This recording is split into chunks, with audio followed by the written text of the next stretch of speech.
എങ്കിലും മാർക്കറ്റിൻ്റെ ഇന്നത്തെ ഒരു പെർഫോമൻസ് വളരെ ഫ്ലാറ്റാണ്. പ്രധാനമായിട്ടും 25,000 എന്നുള്ള ആ ഒരു റേഞ്ചിനുള്ളിൽ തന്നെ നിന്നുകൊണ്ട് കാര്യമായിട്ടുള്ള കൃത്യമായ ഡയറക്ഷൻ ഒന്നും തന്നെ സ്വീകരിക്കാനാകാതെ മാർക്കറ്റ് മൂവ് ചെയ്യുന്നു എന്ന് തന്നെയാണ് പറയേണ്ടിയിരിക്കുന്നത്. അതായത് ഇപ്പോഴും 22 പോയിന്റുകളുടെ മാത്രം ഒരു ഫ്ലാറ്റ് ടു നെഗറ്റീവ് നോട്ടിലുള്ള ഒരു ട്രേഡിങ്, പ്രത്യേകിച്ച് നമുക്ക് ഈ മിനിറ്റുകളിലേക്ക് നോക്കുകയാണെന്നുണ്ടെങ്കിൽ ഒന്നും തന്നെ പറയാനില്ല. മാർക്കറ്റിനെ സംബന്ധിച്ചിടത്തോളം ഒരു കൃത്യമായിട്ടുള്ള ഡയറക്ഷൻ കിട്ടുന്നില്ല. സെക്ടേഴ്സിലൊക്കെ തന്നെ ഒരു മിക്സഡ് ആയിട്ടുള്ള വ്യൂ വരുന്നു.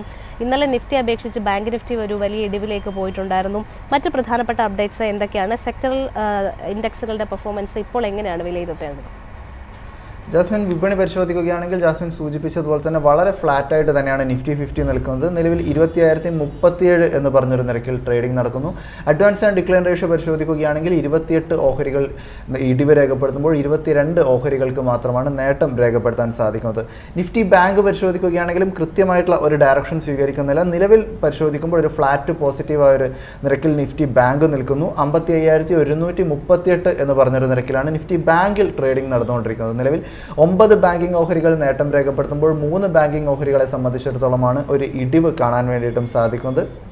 നിഫ്റ്റി 50-ലെ കമ്പനികളുടെ പെർഫോമൻസ് നിലവിൽ പരിശോധിക്കുകയാണെങ്കിൽ ഭാരത് ഇലക്ട്രോണിക്സിനെ സംബന്ധിച്ചിടത്തോളം മികച്ച ഒരു പെർഫോമൻസ് കാഴ്ചവെക്കാൻ സാധിക്കുന്നുണ്ട്. ഏകദേശം 2% ഒരു നേട്ടം ഭാരത് ഇലക്ട്രോണിക്സ് രേഖപ്പെടുന്നു. ഹിൻഡാൽകോ ഇൻഡസ്ട്രീസ് പരിശോധിക്കുകയാണെങ്കിലും 1.25% മുകളിലുള്ളൊരു നേട്ടം രേഖപ്പെടുന്നു. ONGCയെ സംബന്ധിച്ചിടത്തോളം 1.25% മുകളിലുള്ളൊരു നേട്ടം രേഖപ്പെടുന്നു.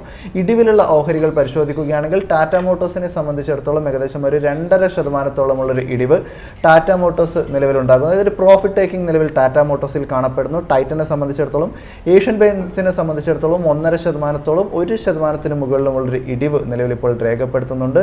നിഫ്റ്റി ബാങ്ക് സൂചികയിൽ കമ്പനികളുടെ ഒരു പെർഫോമൻസ് നിലവിൽ പരിശോധിക്കുകയാണെങ്കിൽ ഫെഡറൽ ബാങ്ക് ഓഹരിയെ സംബന്ധിച്ചിടത്തോളം 0.25% ഒരു നേട്ടമുണ്ടാക്കാൻ സാധിക്കുന്നു. Bank of Baroda, Punjab national bank ഓഹരികൾ പരിശോധിക്കുമ്പോൾ ഏകദേശം 0.5% മുകളിലേക്കുള്ള ഒരു നേട്ടത്തിലേക്കും കടക്കാൻ വേണ്ടിയിട്ട് സാധിച്ചിട്ടുണ്ട്. ബാക്കിയുള്ള ഓഹരികൾ പരിശോധിക്കുകയാണെങ്കിൽ state bank, Axis bank, IDFC first bank ഓഹരികളൊക്കെ തന്നെ ഒരു ഫ്ലാറ്റ് പോസിറ്റീവായ ഒരു നിരക്കിലുള്ള ഒരു ട്രേഡിംഗ് കൂടിയാണ് നിലവിൽ ഇപ്പോൾ കാഴ്ചവെച്ചുകൊണ്ടിരിക്കുന്നത്.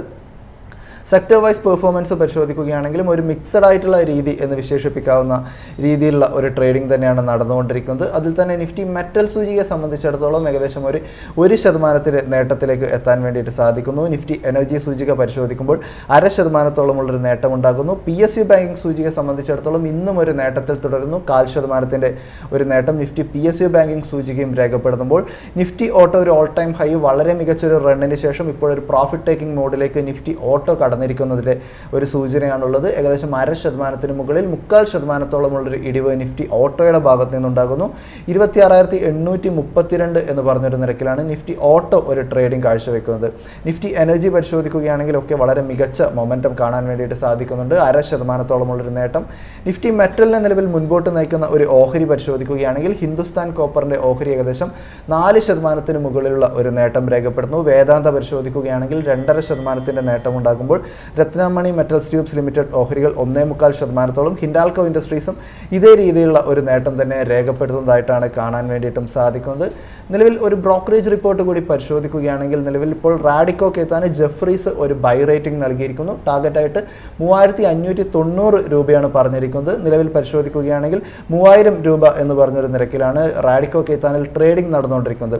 ഈ ഒരു Q1-ന് ശേഷം 2026-ന്റെ Q1-ന് ശേഷം പരിശോധിക്കുകയാണെങ്കിൽ വളരെ മികച്ച ഒരു സ്ട്രോങ് ആയിട്ടുള്ള ഒരു ഗ്രോത്ത് മൊമെൻറ്റം നിലവിൽ റാഡിക്കോ കേത്താൻ ഓഹരിയിൽ കാണാൻ സാധിക്കുമെന്നാണ് ജെഫ്രീസ് വ്യൂ ചെയ്യുന്നത്. മഹാരാഷ്ട്രയിൽ നിലവിലൊരു ടാക്സിലൊക്കെ ചെറിയ രീതിയിലുള്ള ഒരു ഹൈക്ക് വരുത്തിയത് മാറ്റി നിർത്തിയിട്ടുണ്ടെങ്കിൽ ബാക്കിയുള്ള ഗ്രോത്ത് ലിവേഴ്സ് ഒക്കെ തന്നെ വളരെ ശക്തമായിട്ട് നിലവിൽ ഇപ്പോൾ റാഡിക്കോ കേത്താനെ സംബന്ധിച്ചിടത്തോളം ഇപ്പോൾ പ്രവർത്തിച്ചു വരുന്നു. അതുകൊണ്ട് തന്നെ കമ്പനിയുടെ റവന്യൂ വിസിബിലിറ്റിയും വർദ്ധിച്ചിരിക്കുന്നു എന്നും അവർ പറയുന്നു. കൂടാതെ ഇൻഫ്ലേഷൻ ഒക്കെ പരിശോധിക്കുകയാണെങ്കിൽ ഇൻപുട്ട് കോസ്റ്റിൽ വരുന്ന ഇൻഫ്ലേഷൻ ഒക്കെ തന്നെ വളരെ മാനേജബിൾ ആയിട്ടുള്ള ഒരു രീതിയിൽ തന്നെ നിലനിൽക്കുന്നു. ഇത് സ്വാഭാവികമായിട്ടും കമ്പനിയുടെ പ്രോഫിറ്റബിലിറ്റി വർദ്ധിപ്പിക്കും, കമ്പനിക്ക് മാർജിൻ വർദ്ധിപ്പിക്കാനുള്ള ഒരു അവസരം കൂടിയായിട്ട് ആക്ട് ചെയ്യുമെന്നുള്ളൊരു കാര്യം കൂടിയാണ് ജെഫ്രീസ് ഇപ്പോൾ പറഞ്ഞിരിക്കുന്നത്. കമ്പനിയുടെ ഒരു ബാലൻസ് ഷീറ്റ് പരിശോധിക്കുകയാണെങ്കിൽ നെറ്റ് ക്യാഷ് ഒരു 2027 സാമ്പത്തിക വർഷമാകുമ്പോഴേക്കും ഒരു പോസിറ്റീവായിട്ടുള്ള ഒരു രീതിയിലേക്ക് കടക്കും എന്നൊരു കാര്യം കൂടി നിലവിൽ ഇപ്പോൾ ജെഫ്രീസ് റാഡിക്കോ കേത്താനെ സംബന്ധിച്ചിടത്തോളം ഇപ്പോൾ പറഞ്ഞിരിക്കുകയാണ്. അവസാനമായിട്ട് വിപണിയിലേക്ക് വരുമ്പോൾ ജാസ്മിൻ, നിഫ്റ്റി 50-യെ സംബന്ധിച്ചിടത്തോളം ഒരു ഫ്ലാറ്റ് ടു നെഗറ്റീവായൊരു നോട്ടിലും നിഫ്റ്റി ബാങ്ക് പരിശോധിക്കുകയാണെങ്കിൽ ഒരു ഫ്ലാറ്റ് പോസിറ്റീവായിട്ടുള്ള ഒരു നോട്ടിലുമാണ് ട്രേഡിംഗ് നടന്നുകൊണ്ടിരിക്കുന്നത്.